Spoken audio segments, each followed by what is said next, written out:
বিশ্বনবী আকাশে মেঘ দেখলে বলতেন আল্লাহুম্মা সাইয়্যিবান নাফিআন, হে আল্লাহ তুমি ভালো বৃষ্টি দাও।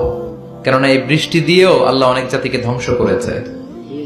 বৃষ্টি দিয়ে মানে অতি বৃষ্টি দিয়ে আল্লাহ বন্যা দিয়ে গোটা দুনিয়াটাকে ভাসিয়ে দিতে পারে কি পারে না? এজন্য মেঘ দেখলে এত আনন্দিত হয়েন না। বৃষ্টি দেখলে অনেকে গান বাজায়, আছে না নাই? এই বৃষ্টি ভেজা রাতে তুমি চলে যেও না, গান গায় না?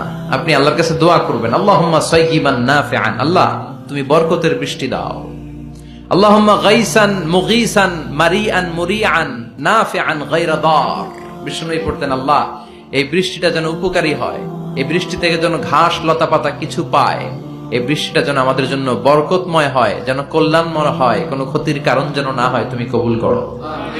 আবার বেশি বৃষ্টি হলে বিষ্ণুনবী দোয়া করতেন, আল্লাহুম্মা হাওয়ালাইনা ওয়ালা আলাইনা, আল্লাহ আমাদের এলাকায় আর বৃষ্টি দিও না, আমাদের চারিপাশে দাও। এই দোয়াগুলো পড়ার দরকার আছে না নাই?